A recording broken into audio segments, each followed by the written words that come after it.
You with the one and only boxing guru. For this episode, we're going to focus in on the big fight that's going down between Jermell Charlo versus Canelo Alvarez. But we're going to focus in on the undercard.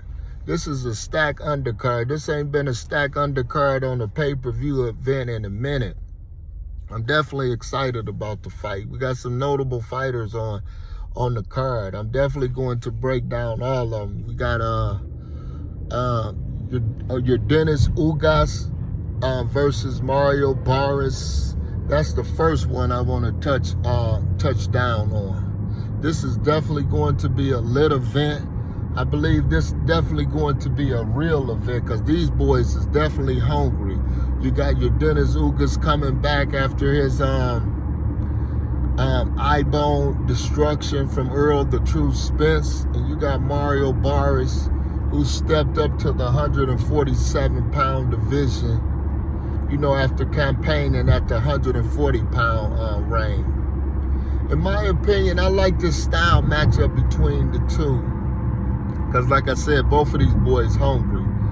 Yordenis Ugas want to keep staying an elite fighter, even though he at the age of 35, 36 years old. And Mario Barrios is definitely looking for a breakout fight, because he almost had it 2 times. He almost had it at the 140-pound division when he fought Gervonta Tank Davis. I had picked Mario Barrios. I thought it was an easy fight for him. I even told his trainer, Rudy, is it Rudy or Rick?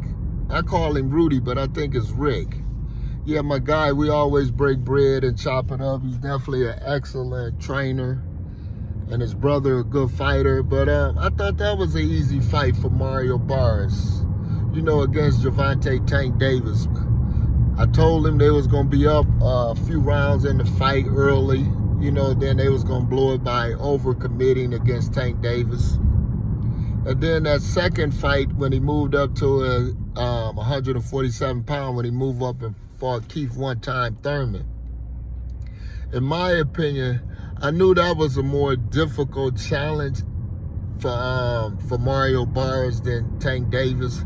Even though a lot of people try to say, oh, well, Tank hit harder, he knocked Mario Barrios out, Keith Thurman didn't do it, but Mario Barrios was weight drained at 140 pounds. If you look at Mario Barrios now and compare it to then, and then, that could play a major part. So my whole point is, like I was saying, was, styles make fight. And then with Keith Thurman, movement and his agility, that was able to offset Mario Barrios. That was the telltale point. But Yordenis Ugas, he's a different type of fighter than Keith one-time Thurman. He don't have the foot movement like Keith Thurman.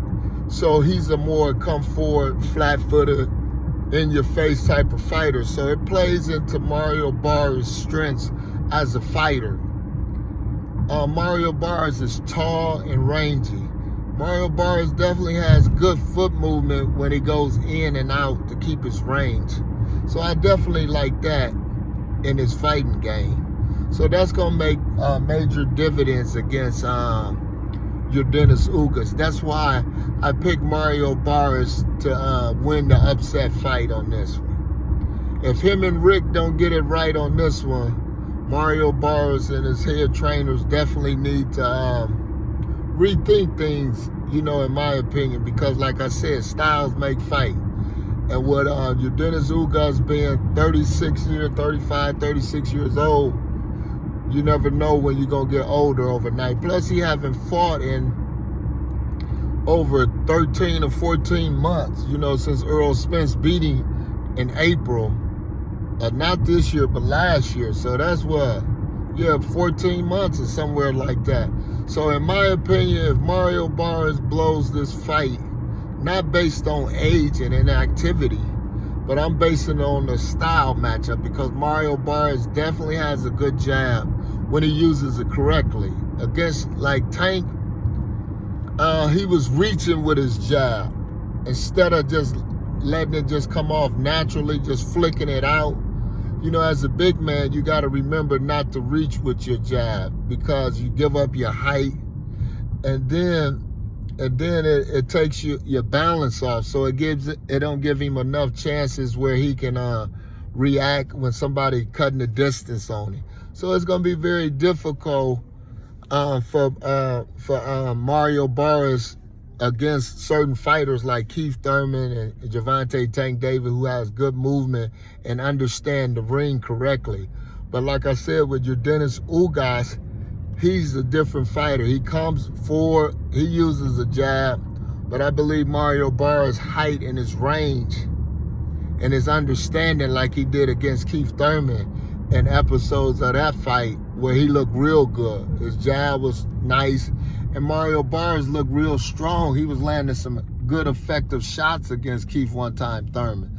So I look for Mario Barrios definitely to use a basic fundamental boxing skills, a basic 1-2, keeping range, and beating Ugas on the exchange, because Ugas like to walk in and get close.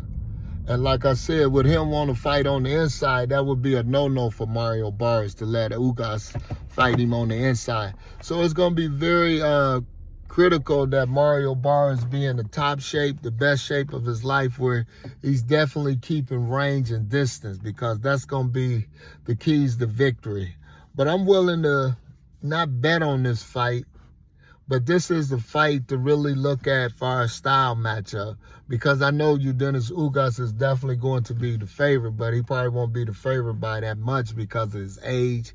And plus, the betting people, Vegas, they're going to look at the style of Mario Barrios, his height and his range, and they know that's going to be a difference in the game against him. So I look for Mario Barrios to come out victorious. And maybe Mario Barrios might even get a late TKO stoppage against Yordenis Ugas. I think he might get a late TKO stoppage, especially if he sit down on his punches and keep the range, because Yordenis Ugas is definitely going to plow forward and use his crotch style that he normally does to try to cut the distance on that height and range. So if Mario Barrios and his trainer Rick definitely sit down and shoot them right hands like he's supposed to, basic 1-2s, power shots, I think he would do a lot of damage, and they will be looking to stop Yordenis Ugas in the later rounds. Earl Spence did it in the 10th round. I look for Mario Barrios to do it maybe around 10 or less. Yeah, around 10 or less, because like I said, with age and the right game plan, I believe this can come to fruition. But I definitely believe that Mario Barrios will win this fight. I give Mario Barrios an 80% chance of beating Yordenis Ugas. If this doesn't happen, like I said, Mario Barrios and his head trainer or assistant trainer, Rick, they definitely need to reconsider things, because Mario Barrios is definitely the new Josecito Lopez, and this should be his coming out fight party. Josecito Lopez was a road warrior type of Mexican fighter that fought some of the top echelons of fighters. And I believe Mario Barrios is the younger version, and he definitely can do this and get some good paydays if he just followed the basic script of boxing, basic 1-2, distance and range. Nothing spectacular, because he definitely needs this win against Yordenis Ugas. And this is the time is right for him to get the victory on September 30th on the Canelo Alvarez and Jamel Charlo fight.